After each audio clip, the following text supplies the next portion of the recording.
Welcome to another episode of Washington in Focus.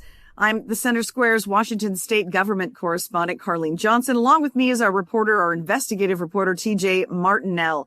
TJ, and you have uncovered some things this week, along with the things happening in Minnesota. We may have something similar, maybe not on as grand a scale as what's happening in Minnesota with the alleged Somali daycare fraud, but we have some things happening here in Washington State, as you and I have both been working on all week.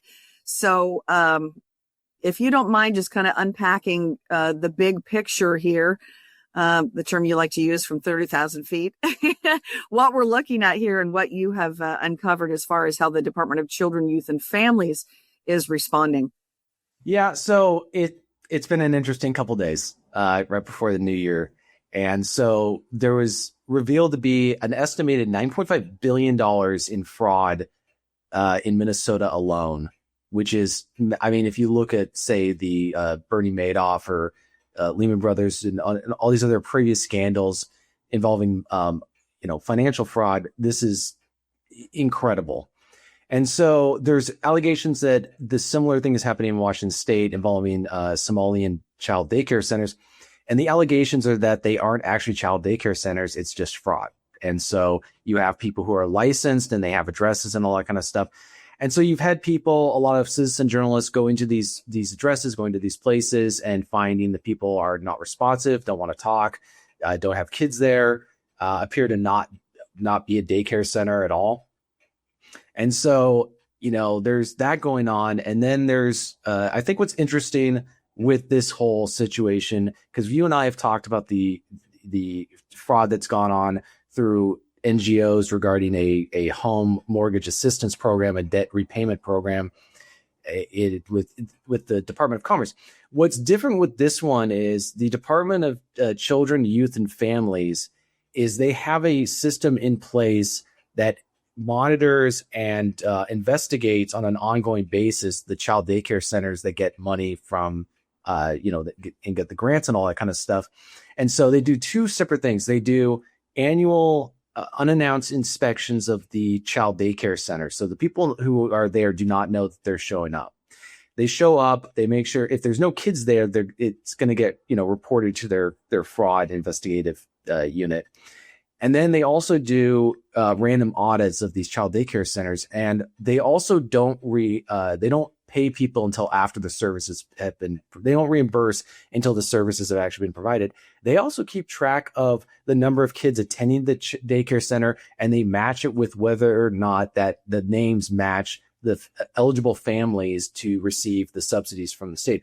So this is a pretty intricate, on paper, very intricate system to just prevent fraud. So this really, unlike the Department of Commerce story that you and I have talked about, the stakes have been raised very high because there's one of two things. Either there's not fraud going on, or there is fraud going on and it's slipping past DCYF's investigative process. And so it would raise questions of how did they miss this particular child daycare center? Are people tipped off in advance? Are there people within the department who are notifying them? We don't know. There's no proof of that, but logically speaking, if we're going to use Sherlock Holmesian logic, there's only so many outcomes that are possible, So like I said, there's either no fraud or there's fraud going on, and there's a flaw in DCYF's process. Well, that's a good point, because there's many of these, at least these home-based daycares that I've looked into, have several, they had violations against them, like something was found in the backyard that shouldn't be there, right? Or the place was messy or whatever, and yet they didn't lose their license. So I know you're going to be digging in to more of that and finding out, like, okay, if this is a legit daycare and you're receiving taxpayer subsidies, some of them several $100,000 just over a couple of months, a few months period of time, then you better be a legit daycare. You better be caring for as many kids as you're getting subsidies for, and it better be a good, healthy, clean environment for kids. And it's interesting. Is one of the articles this week that I wrote about, TJ. It talks about. I just did a quick search within a mile radius of my home, and of 25 home-based daycare providers within less than 1 mile radius, which is also pretty high in Federal Way. Half of them were listed as Somali, and each of them accepting multiple state subsidies. Now, I'm not suggesting that those are all, that there's fraud going on in all those places. But the ones that I visited, I didn't see children being cared for at any of those locations. So I know DCYF is saying they're going to be looking into some of these.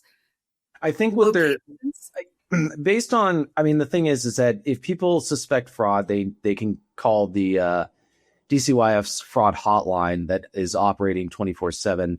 And that's kind of the response to this whole thing. And so I spoke with the communications director, and they took a very, I would say, objective perspective, because there's people going to these businesses and like wanting to confirm whether or not, you went to some of these places. Other media personalities have gone there. There's citizen journalists. It's pretty significant, the number of people who are doing this. And DCYF's response to all this is people have a right to be in public spaces, but these businesses are private. They don't have to talk to people filming them. They don't have to talk to media. And that's not the fact that they don't want to talk to the media is not proof that they're engaging in fraud. They just don't, they just don't want to talk to the media. And so, the other thing that they noted, and this is where, people need to keep this in mind. If they are home-based child daycare centers, they do not have to provide a physical address publicly. They only have to provide one to DCYF, which is kept internally.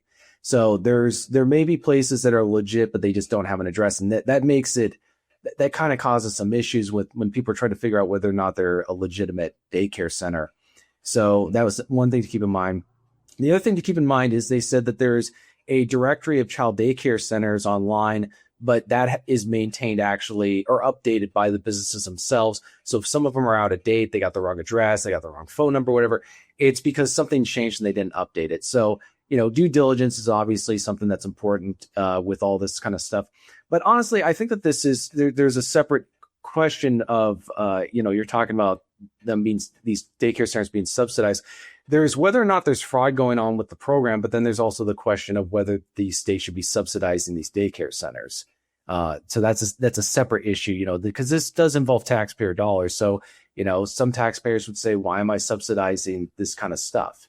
So not an insignificant amount of taxpayer dollars. I mean, yeah, there's one in Seattle. I have not visited it personally this week, TJ, but there's one in Seattle, a child-based, I don't know if it's a home daycare center or a daycare or a home daycare or a center-based facility, but between July and November of this year, so that 5-month period, I guess that is, received $700,000 in taxpayer subsidies and grants.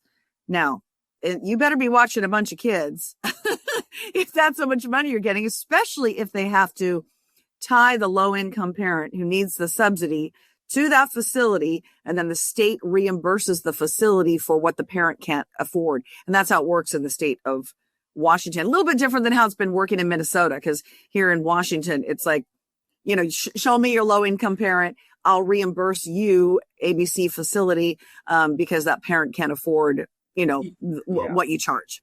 You would think also, I mean, we've done numerous stories about fraud or suspected fraud and waste going on in the state. And one of the things that I think will be interesting as we enter the new year and the legislative session commences is to the extent to which lawmakers will say, hey, we've got a massive multi-billion-dollar shortfall in our operating budget, and we need to cut spending. We should cut spending in areas where there's fraud going on, because then if you don't spend it, the fraud isn't possible.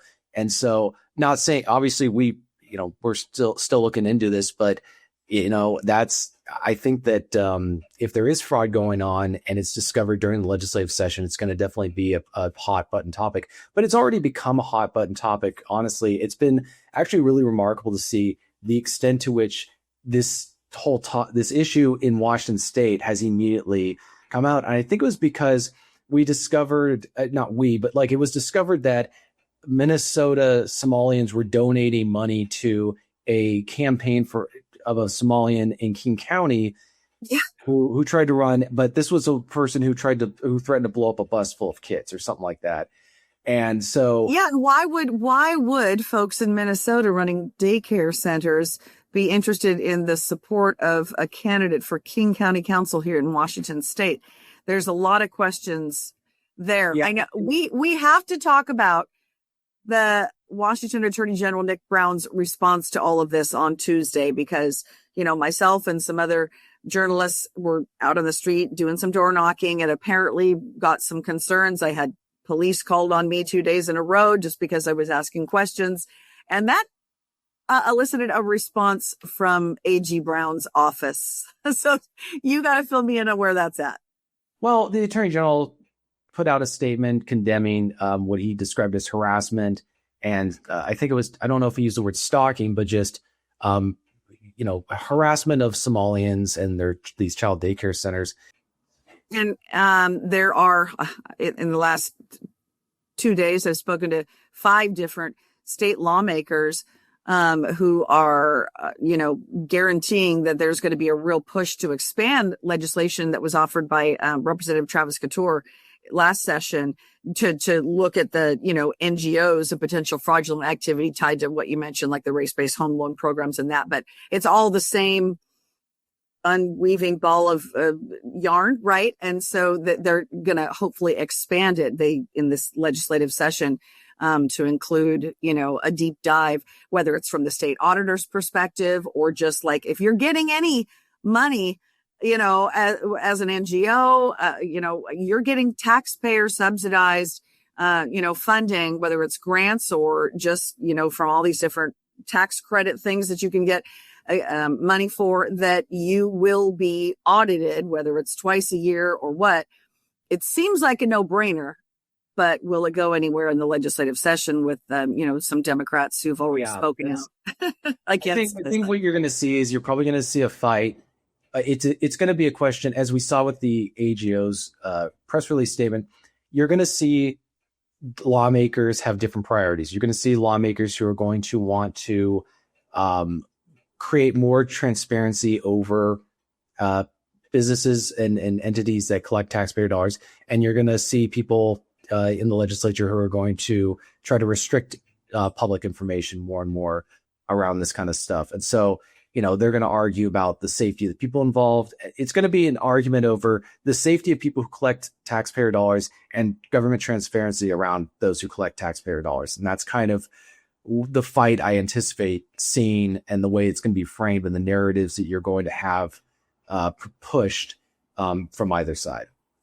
And there, no doubt, is, independent journalist Nick Shirley in Minnesota, when his stuff went crazy last week, sort of, encouraging other states, including us here in Washington, to start digging into this stuff. He said it's obviously just the tip of the iceberg. There's no question, as you and I well know, there's so much more here to be exposed. I'm glad that, you're taking the time. I know you've got multiple public records requests in to find out just exactly, how all this works and how much oversight or lack thereof there really is from the state for these, providers and these services. So thank you, TJ, for your work on this. And I would encourage anyone interested to go to thecentersquare.com/Washington to check out TJ's story and mine as well on the Center Square. Otherwise, for now, along with TJ Martinell, I'm Carleen Johnson with another episode of Washington in Focus.